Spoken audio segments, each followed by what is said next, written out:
여러분 반갑습니다. 장구박사입니다. 오늘 시장 어떻게 잘 대응하셨습니까? 네, 코스닥은 그래도 상승 마감을 했는데 코스피는 강보합 수준에서 좀 마감을 하면서 뭐 장중 약간의 변동성을 좀 시장이 보여주었다라고 생각을 합니다. 사실 시장 어떻게 보면 코스닥은 상승을 하였는데 또 까놓고 보면은 또 그동안 강했던 종목군들은 우르르 떨어져 버리고 또 그동안 소외받았던 종목군들이 또 대거 올라가면서 그냥 지수만 좀 올려놓는 그런 양상이 요새 좀 자주 반복이 되는데, 이렇게 되면은 굉장히 좀 짜증스럽고 어려운 게 뭐냐, 수익 매매를 하는 사람 입장에서 이 종목을 계속 끌고 간다라는 게 굉장히 피곤하고 답답할 수밖에 없는 시장이 연속이 되고 있습니다. 뭐 조금만 올라가면 뭐 시장에서 매도 물량이 쏟아지면서 뭐 다시 흔히 말하는 도로아미 탑을이 됐다라고 하는데, 그런 식의 시장이 무한 반복이 되다 보니까 아마 뭐 많이 피곤함을 좀 느끼실 거라고 생각을 해요. 특히 최근 주도주급으로 올라왔던 뭐 엔터, 서비스 업종, 그 다음에 2차전지 일부, IT 반도체 일부, 정말로 직전 고점을 넘기고 새로운 시세를 보려 가는 것처럼 하지만 지금 또 무너지는 모습이 많이 포착이 오늘 됐던 것 같습니다. 저희도 말씀을 드렸던 부분에서 2차전지 뭐 다 정리를 해버렸고 또 내려오는 구간에서 다시 진입을 계획한다라고 말씀을 드렸는데, 서비스 업종과 2차전지 다소 흔들림이 오늘 좀 보여줬던 것 같아요. IT 반도체는 뭐 그나마 최근에 오름폭이 그렇게 크지 않았기 때문에 IT 반도체에서는 뭐 큰 변동성은 없었던 것 같은데, 2차전지 쪽에서는 오늘 일부 변동성이 시장에 좀 나와주었다. 그리고 최근 자동차 섹터가 매우 좋았습니다. 그리고 어제 제가 말씀드렸다시피 앞으로도 좋을 거라고 말씀드렸고요. 그런 자동차 섹터에서 오랜만에 좀 차익 매물이 좀 나왔는데 6월 20일까지 수출 데이터를 보더라도 자동차의 수출 데이터는 굉장히 강해요. 그렇지만 지난달, 그러니까 6월 초에도 이런 부분에서 기아차가 단기 고점을 때려 맞고 좀 빠졌다 다시 올라가는 모습이 있었기 때문에 이 6월 달에 발표된, 그러니까 7월 초에 발표될 이 지표 이후에 눌렸다가 다시 올라갈 가능성도 있어 보입니다. 그런 생각을 하시면서 매수의 계획을 조금 러프하게 천천히 잡아보신다면, 제가 볼 때는 올해 내내 자동차 업종은 나쁠래야 없습니다. 왜? 반도체 쇼티지, 즉 차량용 반도체 쇼티지 문제가 해결만 된다면 기존에 이제 뭐 사전 예약을 받아놓은 엄청난 이 차량 수가 이미 확보가 됐기 때문에 이전보다 굉장히 많은 수량의 이 판매 예약을 갖추어 놓았다. 그리고 그 차량들이 플래그십 버전이기 때문에 좀 비싼 버전들에 차잖아요. 그렇기 때문에 당연히 영업이익 측면에서 훨씬 좋을 수밖에 없다라는 관점으로 생각을 해보면, 자동차 업종은 잘 기다리면 돈이 굴러오는 자리가 분명히 올 수 있다라고 생각이 합니다. 그래서 자동차 업종 저점 기회를 잘 노려봐야 될 것 같고요. 자, 바로 시황 들어가도록 하죠. 우선 국내 증시, 사실 영향을 줄 만한 대외적인 변수가 상대적으로 저는 제한적이다라고 생각을 합니다. 지금 이 상황에서 뭐 델타 변이가 국내 수출에 영향을 줄까라고 생각을 해보면 사실 그런 부분에서는 제한적일 거예요. 근데 심리적인 부분에서 문제가 될 거고, 항공, 여행, 숙박, 관광, 카지노, 뭐 일부 쇼핑 부분에서 영향은 줄 수 있을 거라고 생각을 합니다. 이 또한 기존에 일부 차익 실현을 해 놓은 상태에서 잘 내려오면 또 기회가 올 수 있는 부분이기 때문에 이쪽도 우리가 고려를 해볼 수 있겠죠. 그래서 지금 시장은 조급함이 완전 망하게 만드는 시장이고, 좀 느긋한 마음으로 목표 수익률을 좀 낮추더라도 느긋한 마음으로 좀 기다리는 매매 전략이 일부 필요하지 않나라고 생각을 합니다. 그만큼 작년과 지금의 시장이 많이 다르기 때문에 그런 부분을 계속 신경을 쓰셔야 될 것 같고요.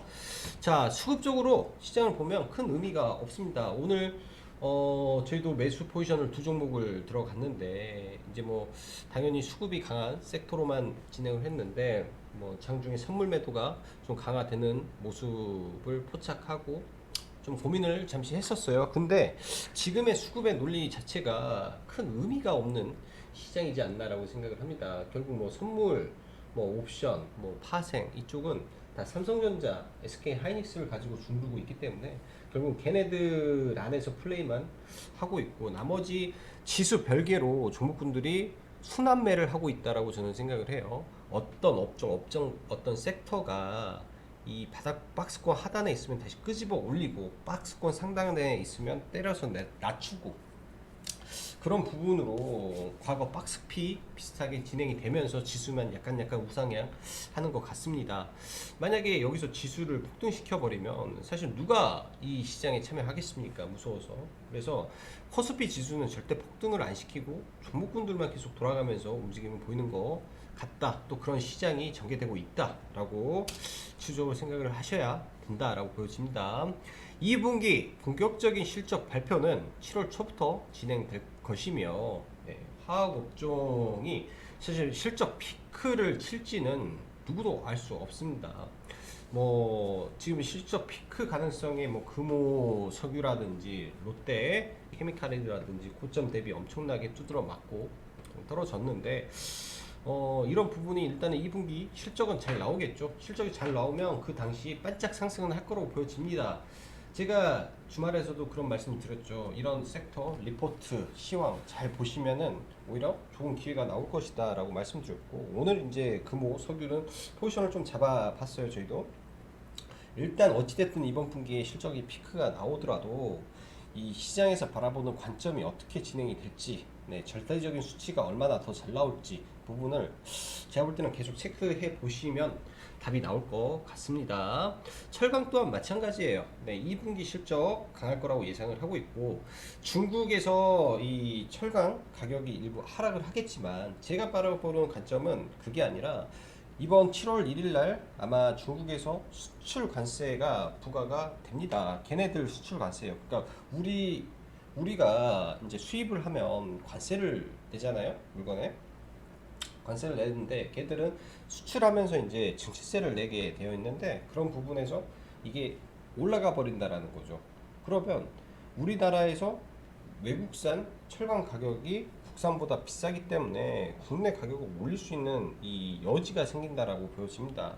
그리고 미국도 아직 삽을 들지 않았다라는 관점을 보면은 여전히 수요가 견조하구나라고 저는 생각을 하고 있고 그런 관점에서 철강을 바라봐야 될 것 같아요. 단순하게 중국의 뭐 철강소 가격이 뭐 떨어졌다, 뭐 글로벌적인 뭐 가격들이 떨어졌다, 뭐 그런 거에 대한 의미보다도 얼마나 이게 수요가 탄탄한지에 대한 부분을 봐야 되지 않을까라고 생각을 합니다. 그거에 맞춰서 이게 계속 돌아가기만 하면 저는 된다라고 보여지고 상대적으로 굉장히 좀 많이 내려와 있는 구간에서 다시 대반등하는 모습이 좀 나오고 있기 때문에 그런 걸 체크해 보시면 좋을 것 같네요. 자, 오늘 장 중에 SK바이오사이언스가 이제 코스피에서는 조금 좋았는데 역시나 이제 시간에서 이 임상 3상 계획 신청서를 제출하면서 조금 강한 모습을 보여주네요. 일단 캐몬도 시간의 상에 좀 들어갔는데 내일장 한번 잘 체크를 해봐야 될 것 같아요. 먼저 이제 SK 바이오사이언스를 좀 보면 일단 의미 있는 구간에서 또 갭을 좀 듭니다. 근데 이제 이런 종목군들이 매번 여러분들도 아시겠지만 갭을 들고 나면 갭을 들고 나면 여기서 때려맞는 게 많아요. 그래서 갭 들었을 때 갭을 따라잡는 게 아니라 그 갭에서 적절히 눌림이 어느 구간에서 나오는지를 한번 잘 보셔야 되지 않을까 생각이 듭니다. 200 몇 억이에요. 얘도 여기를 지금 시가 갭을 띄울 건데 이 구간이 지금 아일랜드 갭 자리예요. 아일랜드 갭을 내일 뜰 건데 아래 꼬리를 여기까지 주고 올라갈 수도 있습니다. 삼성바이오로직스 관점에서 의미 있는 구간을 이렇게 갭을 만들잖아요. 갭을 뜨고 아래까지 밀어요. 2.5%뜬 다음에 아래까지 밀고 다시 올라갑니다. 이러한 자리가 어느 자리냐? 아일랜드 갭 자리예요. 아일랜드 갭에서 나오는 이 구간들이 내일 SK 바이오사이언스에서 나온다. 고 봐야 될 것 같네요. 이렇게 되면 이제 강하게 만약에 상승을 한다면 목표 추이를 17만 원으로도 맞춰볼 수가 있기 때문에 아일랜드 갭이 발생하는지 그럼 아일랜드 갭에서 우리가 접근할 수 있는 거는 갭 이후 이런 갭 메꾸기 자리에서만 들어가 보는 거 좋을 것 같습니다. 뭐 내일 SK 바이오사이언스가 굉장히 강하게 간다면 뭐 물론 또 캐몬이 또 움직이겠죠. 캐몬이 이때부터 이 음봉 매집을 해놓고 참 이 종목도 강한 종목 중에 하나라는 생각이 드는 게 음봉 매집을 해놓고 또 들어 올립니다.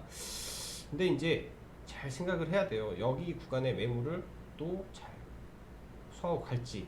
그러니까 이것도 갭을 크게 들면 이런 구간까지 밀렸다가 다시 올라갈 것인지 아니면 여기도 음봉 맞고 그냥 매물 소화하고 끝나버릴지. 그래서 전략을 시가갭에 쫓아 들어가는 게 아니라 시가갭의 어느 순간에 눌림을 잡을지에 대한 생각을 해 보시는 게 좋겠다라고 생각을 합니다. 델타 변이 이슈가 이어지면서 mRNA 관련 섹터가 오늘 굉장히 강했습니다. 저도 이제 아이진을 제가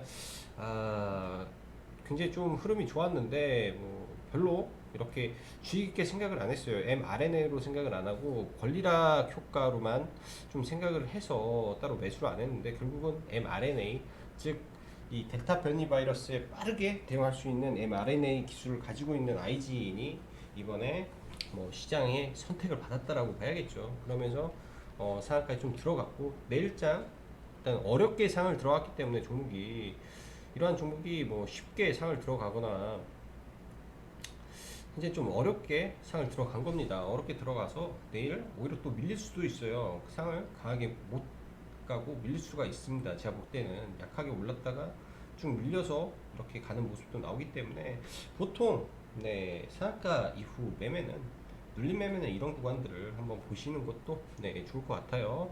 돌파 구간까지 밀릴지 아니면 바로 더 추가 상승을 네 줄지 일단 거래 대금은 뭐 적절하게 나와준 것 같다라고 보여지고 그 밖에 뭐 이연제약이나 서린바이오 흐름은 좋았는데 대장이 아니기 때문에 저는 별 의미가 없을 것 같다라고 보여집니다. 최근 뭐 mRNA 관련해서 이제 아이진이 어제까지 좀 사실 좋았죠. 어제 사실 좋았던 거는 이 권리락을 받아서 무중 물량을 받기 위해 들어온 자금들이에요. 어제 들어온 자금들은 그런 부분이라 어제는 사실 이제 무상증자 권리락을 받기 위해서 온 거라고 저는 생각을 했는데 오늘 델타 변이로 강하게 간 것 같고 에스틴밤 같은 경우는 시총이 좀 되죠. 2조 가까이 되는 종목이 이런 종목은 약간 좀 탄탄한 수급, 탄탄한 이 지지 구간이 분명히 있을 거예요. 차라리 좀 늦은 종목을 본다라고 하면 에스티팜 정도 보시는 게 좋을 것 같고 안 그러면 무조건 대장주로 대응하십시오. 그게 제가 볼 때는 훨씬 나을 것 같아요. 반면에 국산 백신들 뭐 셀리드, 제넥신, 뭐 유바이오 로직스 있겠죠. 제넥신은 아예 보지도 않고 유바이오 로직스 해서 일단은 최근 움직임은 셀리드가 가장 강했는데 이제 하나의 기준봉 선에서 여기서 안 깨고 다시 넘는지 혹은 여기서 밀리고 가는지만 좀 체크를 해보면 될 것 같아요. 그래서 백신 쪽, 국산 백신과 이 치료제 쪽을 같이 봐야 될 것 같고 여기에 이제 추가적으로 델타 변이 관련해서 오늘도 진단 키트들이 좀 움직였는데 저는 개인적으로 이건 아니다라는 생각도 들어요. PHC 예전 같으면 전혀 올라갈 재료가 아닌데 이게 무슨 상한가 재료라고 세력이 그냥 붙인 거죠. 왜 이런 일이 발생했냐라고 보면 이 관계 회사가 국내에 수출 허가 받았다라는 게 상한가 갈 일은 아닙니다. 사실은 상한가 갈 일은 아니죠. 그렇게 보면 액세스 바이오가 가야죠. FDA 허가를 진행 중에 있기 때문에. 근데 참 시장이라는 게 이런 팩트라든지 논리로 전혀 움직이는 게 아닙니다. 보면 그냥 돈에 의해서 수급에 의해서 그냥 가기 때문에 완전히 돈과 팩트로 가는 종목군들은 정말로 이런 이 개인적 그 개인 세력이 혹은 뭐 하나의 집단이 건들 수 없는 사이즈의 종목군들을 보는 게 여러분들은 더 편하실 것 같아요. 자, 철강 섹터를 한번 보겠습니다. 현대제철 이 아래 구간에서 오늘 보셨으면 괜찮을 것 같고요. 뭐 지속적으로 매수 관점에서 생각을 합니다. 포스코도 아주 잘 가고 있다라고 보여주고 동국제강도 괜찮다라고 생각이 들어요. 포스코 강판만 오늘 좀 올라왔는데 이거는 고점 놀이 중이죠. 음봉 매집이라고 생각하고 들어가면 안 되고 오늘 추가 상승했으면 다시 눌릴 때 봐야 돼요. 결국 저는 눌릴 때 오늘도 어떻게 보면 이 갭 구간에서 그냥 질적 반등 나왔다라고 생각하고, 포스코가 이 중국의 이 세계 글로벌 3위 철강사랑 힘을 합쳐가지고 자동차용 강판을 한다라고 했잖아요. 그런 부분 때문에 오늘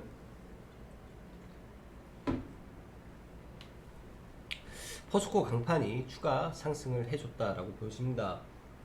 자, 오늘 같은 경우는 메타버스 테마가 굉장히 좋았어요. 메타버스 쪽 테마가 아지넥스텍 리서치 아름이라는 그 증권 회사 말고 찌라시성 그 플랫폼으로 저는 알고 있는데, 거기에서 이제 아지넥스텍의 목표 주가를 엄청나게 띄웠습니다. 그게 이제 시장에서 이 이슈가 되면서 일단 아지넥스텍이 강하게 올라왔고요. XR, 네, XR 클래스, 흔히 AR, VR 있는데 이제 3D 3차원 뭐 용으로 쓰는 클래스를 이 회사가 연구 개발 중이다. 상용화가 아니라 연구 개발 중이다. VR 글라스도 아직 사실 못 만드는 회사인데 연구 개발 중이다 라고 일단 포장이 되면서 오늘 상한가에 들어갔어요. 굉장히 빨리 상한가에 들어갔고, 최근에 메타버스가 굉장히 핫한 상태에서 상을 갔기 때문에 저는 의미 있는 상승이 나왔다라고 보여집니다.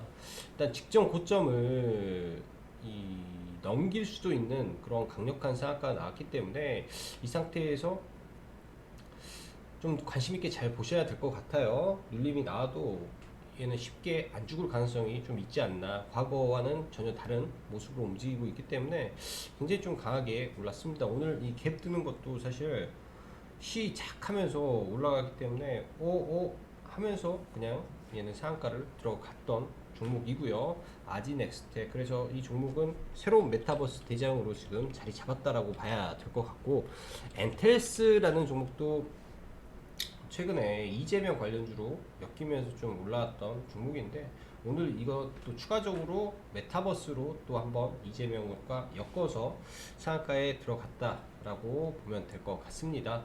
그래서 지금 메타버스가 오늘 두 종목이나 상한가가 나왔죠.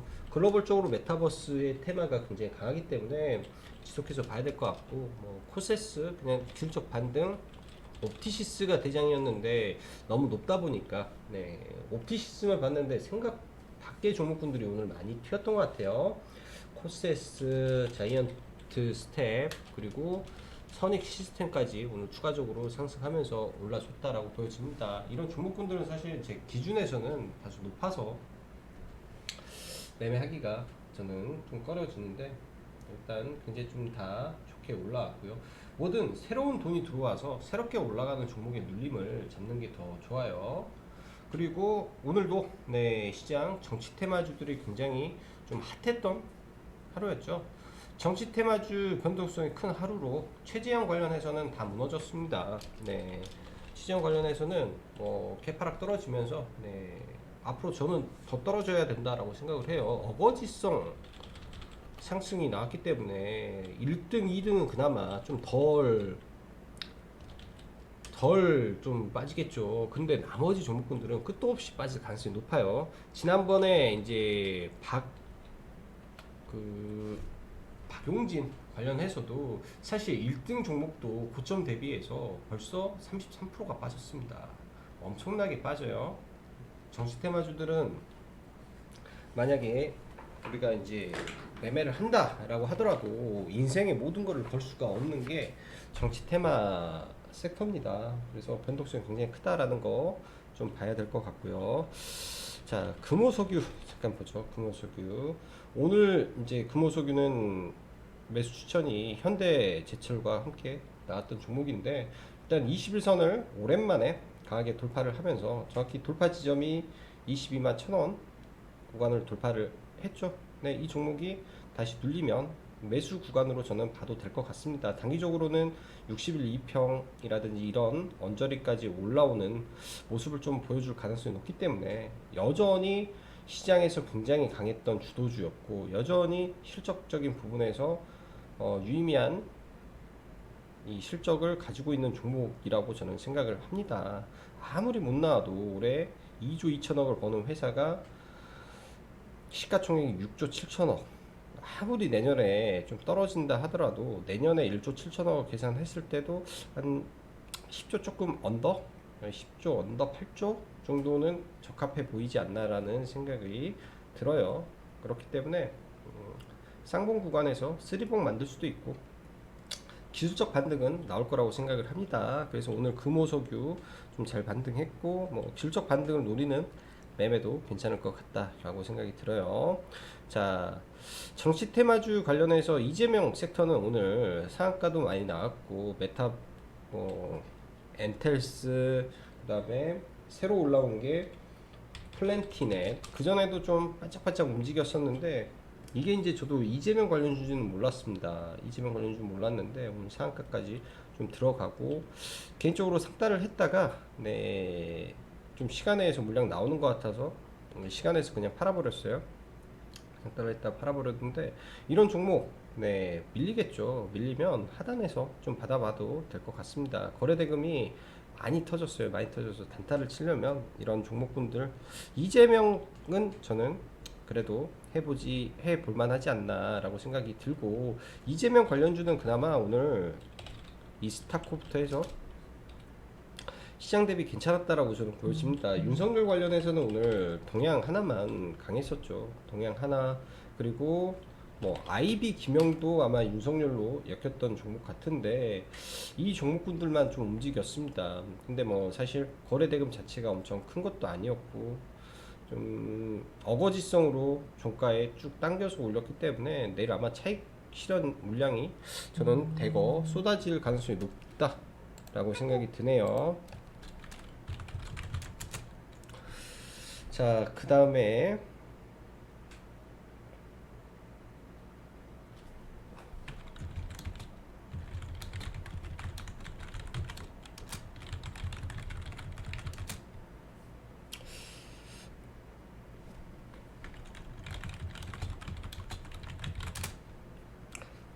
그 다음에 하이브 스틱 인베스트먼트, 그러니까 하이브가 시간에서 대형 사고가 터졌는데 일단 제가 카페에 글을 좀 올렸는데 좀 늦게 올렸습니다. 제가 외부에서 좀 보고 있다가 좀 늦게 올렸고 저도 사실 이 기사를 보자마자 DPC를 샀어요. 종가 베팅을 오늘 안 했는데 DPC를 좀 종가에서는 안 샀죠.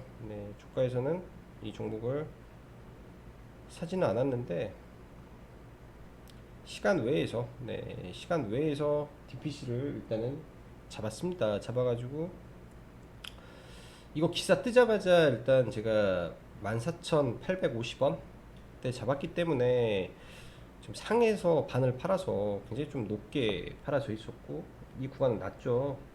그래서 일단 시간 외에서 일단 좀 잡아가지고 좀 넘어가네요. 물량을 좀 남아서 굉장히 큰, 제 기준에서는 이런 정도의 이 기사는 메가톤급 기사라고 저는 생각을 해요. 시간 외에서.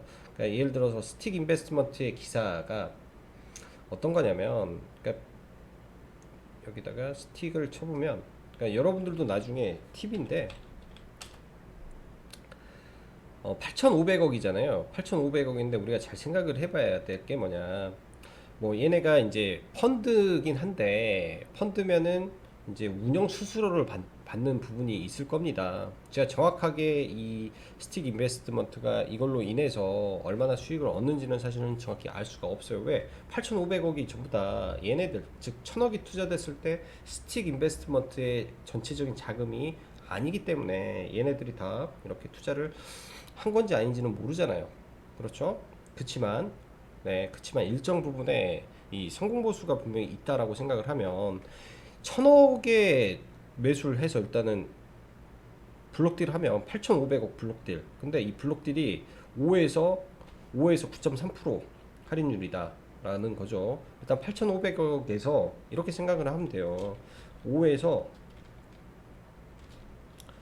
9.5% 할인율이다 라고 생각을 하면은, 아니 8,500억에서 그래 10%딱 뗀다라고 쳐도 10% 뗀다라고 쳐도 7,500억 아닙니까? 그러면 거기서 1,000억을 또 뺀다 해서 6,500억, 그리고 뭐 운영 수수료 몇백억에 성공 수수료를 얘네가 한 10에서 20% 먹는다 해도 엄청난 영업이익이 발생을 하는 겁니다. 3년 만에 차익 실현을 했기 때문에 이거는 100%이 단기 순이익으로 꽂히는 돈인데 수천억이 올해 찍힐 수밖에 없는 구조가 돼버린 거죠. 자, 그렇게 됐기 때문에 이거는 메가톤급 재료가 터졌다라고 하는 겁니다. 그래서 시간에 사실 물량도 잘 안 나오더라고요. 물량도 제가 이제 여기서 팔려버려가지고 여기서 팔려서 조금 속상하긴 한데 일부를 좀 팔았어요. 일부 팔았는데 시간이 지나고 다시 매수를 걸었는데 매수 체결을 못 시켰습니다. 그만큼 물량이 좀 많았다. 아마 나머지 물량으로 대응을 할 예정이고 제 생각에는 한 20%갭 이상 발생하지 않을까라고 생각을 합니다. 뭐 잘 가면은 상한가도 갈 수 있는 재료로 생각이 들어요. 상한가도 갈 수 있는 재료라고 생각이 들고, 자, 그럼 우리가 꼭 DPC만 볼 게 아니라 하이브도 같이 보는 거죠. 최근에 이 차익 매물이 지금 갑자기 나오고 있죠. 제가 이것도 목표 주가를 여기까지만 말씀을 드렸습니다. 많이 오른 거예요. 많이. 이 박스권의 크기, 즉 흔히 말하는 대칭 수열도 여기에서 이 박스권이 있잖아요.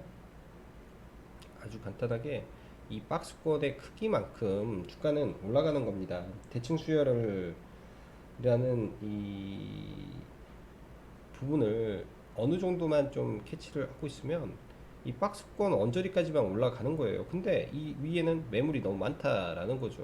그럼 다 먹는 게 아니라 이게 어깨의 모습이라고 저는 생각을 합니다. 이게 어깨예요.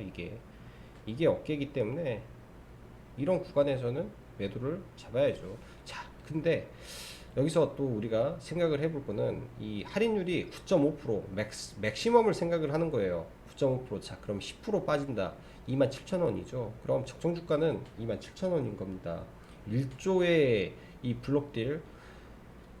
블록딜을 한 상대는 이거를 바로 팔 수 있어요. 네. 예를 들어서 8,500억을 예를 들면 9.5% 할인율을 받고 시가가 얘가 6.5%로 출발을 한다. 그럼 다 팔아버리면 시작하면서 8,500억에 예를 들면 뭐 2.5%의 수익이 바로 나오는 거죠.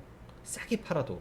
그렇기 때문에 우리가 블록딜의 단가를 하단을 정확하게 알고 대응을 해야 이 종목에서 저는 대응할 수 있다라고 봅니다. 어중간한 자리에서 들어가면 안 돼요. 이런 뭐 21선 2평, 저는 이거 한번 깨면 적어도 네, 28만 원 선, 정확히 9.5% 정도까지는 놓고 대응을 해봐야 되겠다라고 생각이 듭니다. 그래서 오늘은 하이브를 좀 앞에다가 놔보고, 자, 그 밖에 이 코로나 치료제 관련한 종목군들도 한번 체크를 해보죠.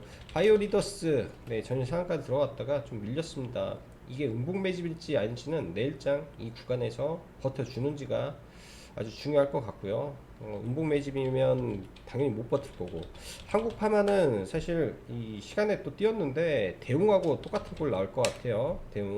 대웅도 시간에 띄우고 갭 뜬 다음에 밀렸다 다시 올라가는 이런 형태의 모습이 나올 가능성이 높기 때문에 좀 체크를 해봐야 될 것 같고, 신풍제약이나 이 경구용 치료제로 최근에 올랐던 종목 거래 대금이 살아있기 때문에 밀려도 저는 한 번에 안 죽는다 생각을 합니다. 1조라는 돈들이 들어왔을 때 종목의 흐름은 그냥 쉽게는 안 죽어요. 자, 박셀바이오가 오늘 이슈가 있었는데 뭐 특별하게 이게 재료화가 안 돼서 오늘 발표인데 특별하게 재료화가 좀 안 된 것 같아요. 근데 이게 아마 내일 정도 다시 발표가 되지 않을까라고 생각을 하고, 네, 좀 계속 지켜봐야 될 종목 같습니다.